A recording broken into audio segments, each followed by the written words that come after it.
Bon, encore une fois, je vais être désolé pour la semaine qui arrive, mais la chaîne va commencer à ressembler à une rubrique nécrologique. Tout simplement parce qu'il y a encore eu 5 ou 6 morts. Il y en a 2 qui se sont fait écraser à Lyon. Il y a un mec qui est mort à Toulouse. On va parler de Alexandre, je crois, qui s'est fait tuer. Là, on va parler de Chloé. Il y a un mec qui est mort en Belgique. Non, 3 mecs qui sont morts en Belgique. Enfin, c'est compliqué. C'est très très très compliqué en ce moment. Donc du coup là on est en Corse. Il y a une étudiante de 19 ans qui s'est fait tuer par balle. Et vous allez voir que la Corse, ils sont pas habitués comme la France à ce genre de truc. Parce que là on a eu la minute de silence. On a eu un hommage. Les gens sont choqués. Alors que si tu veux en France ça arrive 3 fois par jour. Donc il se passe rien. C'est quand la dernière fois qu'on a eu une minute de silence en France? C'était pour Naël. Donc un criminel. Donc on va écouter ça. La jeune femme abattue dans sa voiture hier soir en Corse, était-elle la cible des tueurs? A-t-elle été assassinée à la place de l'un de ses proches? Cette étudiante de 19 ans utilisait alors le véhicule de son compagnon. Un drame qui a bouleversé la ville de Corte, dont la victime était originaire. Ludovic Romanins et Angèle Ricciardi sur place. Il est 22 heures hier soir, quand le portail de cette résidence s'ouvre. Chloé, une jeune femme de 19 ans, est seule au volant de la voiture de son compagnon. Des hommes cagoulés et armés tirent à plusieurs reprises en sa direction. Ils la touchent mortellement. Mais que s'est-il passé à Ponte Leccia? Plusieurs hypothèses sont étudiées par les enquêteurs. Une retient particulièrement leur attention. Elle n'était pas dans son véhicule personnel, mais dans celui de son petit ami. Donc toutes les pistes sont envisagées à l'heure actuelle. Potentiellement, elle n'était peut-être pas forcément visée. Confirmation auprès du procureur de la République de Bastia. Il est très probable que la victime visée ne soit pas la cible recherchée par les tireurs. Elle serait donc morte par erreur. Dans un communiqué ce matin, les préfets de Corse et de Haute-Corse déplorent cet acte et le condamnent avec fermeté.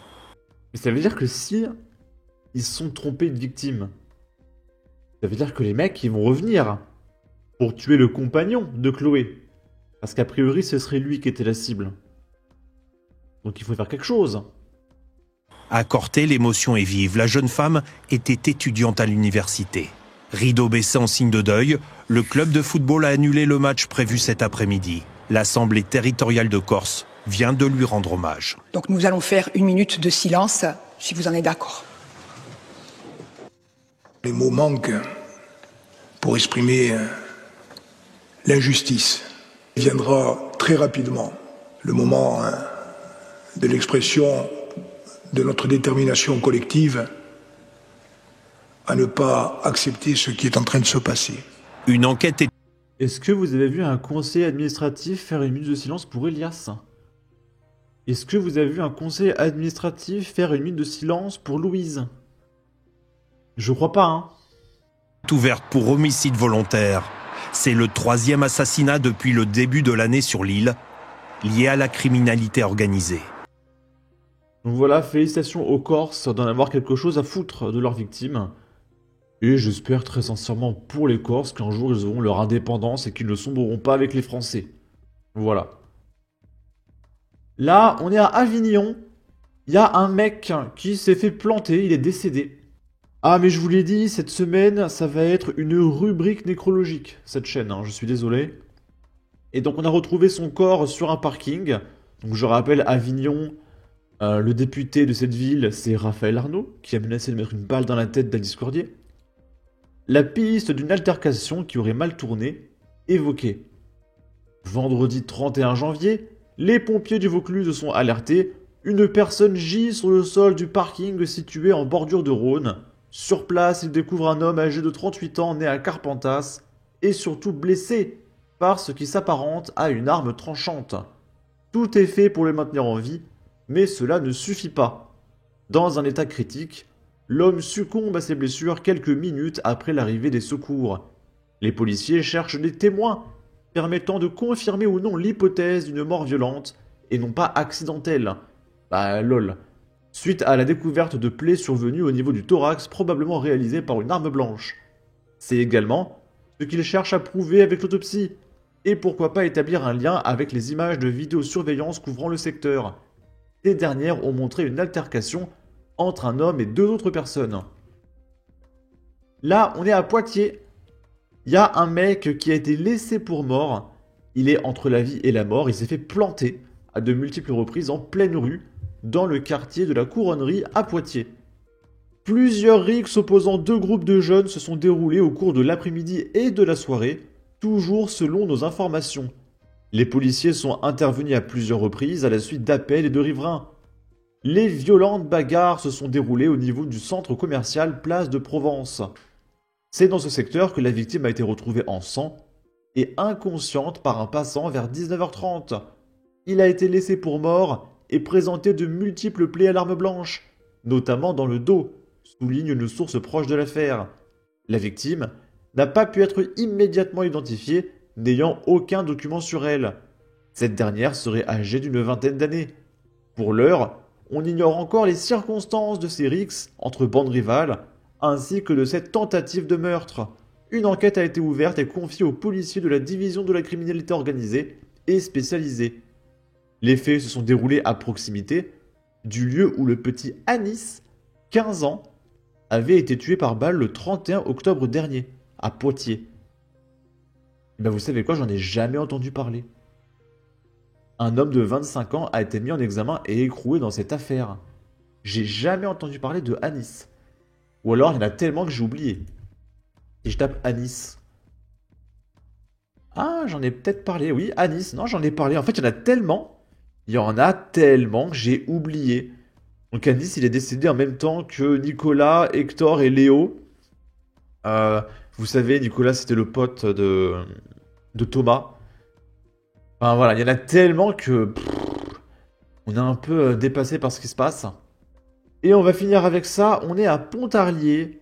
Il y a des mecs qui ont fait une descente dans un kebab. Les mecs s'appellent Ali, Ibrahim, Cyril et Alexandre. Donc il y a une assimilation, c'est le principal. Ils sont frustrés de ne pas trouver leur cible et ils tabassent des clients. Ali a aussi reproché au patron de vendre à des Français. Alors que dans sa bande de potes, il y a un Cyril et un Alexandre. Et les mecs se pointent dans des kebabs pour éclater des mecs parce qu'ils vendent des kebabs à des Français. Ils s'appellent Cyril et Alexandre, les mecs. Mais là, il y a une déconnexion qui est complètement dingue. La scène filmée par les caméras de vidéosurveillance de l'établissement est d'une grande violence. Le samedi 1er février, vers 5h du matin, un groupe de 4 mecs fait irruption dans la boulangerie-restaurant. Les hommes, âgés de 24 à 45 ans, ne trouvant pas la personne qu'ils recherchaient, s'en prenaient violemment à un groupe de jeunes majeurs qui étaient installés sur la terrasse couverte. Les mis en cause insultaient les individus tout en leur assénant des coups de poing et des coups de pied. Les agresseurs n'hésitaient pas également à leur jeter des chaises dessus. L'accès de violence était tel que l'un d'entre eux a même brandi une arme de poing en direction des victimes. Donc une arme de poing, c'est un pistolet à courte portée. Bien connu de la justice, les 4 mis en cause ont été présentés au tribunal judiciaire de Besançon ce vendredi en vue d'une comparution immédiate. L'arme était déposée par un des membres de la famille de l'un des auteurs. Il s'agissait en réalité d'un pistolet à billes de bonne imitation, donc un faux pistolet.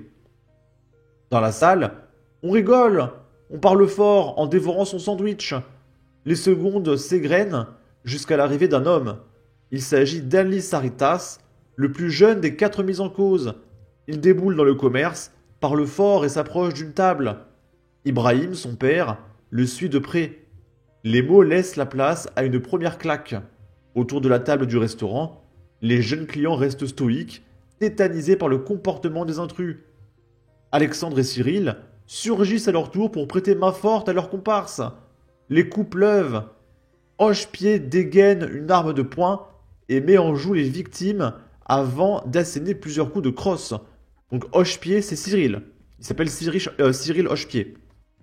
La scène est surréaliste. Au bout de 3 minutes, les individus tournent les talons. Ali Saritas prend le temps d'aller à la rencontre du patron et lui crie « Tu vends à des Français! Tu travailles avec la France, sale vendu! Mais t'es en France en fait, tu veux qu'ils vendent à qui ?» Avant de mimer un truc que je ne peux pas dire sur YouTube. Lorsque les policiers se présentent sur les lieux, les assaillants ont déjà pris la fuite. Grâce aux images de vidéosurveillance, ils n'ont aucun mal à les identifier et les interpeller dans les jours qui suivent. Pour la procureure, Alexia Marquis, le tribunal doit juger une agression violente et gratuite. On a 4 personnes qui ont joué les caïds. Elles sont venues en se disant « on va faire notre loi au milieu du commerce ». À l'issue des délibérations, Alexandre est condamné à 18 mois de prison. Ali et Ibrahim Saritas, père et fils, ont pris 3 ans ferme. Donc Ibrahim, c'est un bon père, d'accord? Il emmène son gamin dans ses aventures avec lui.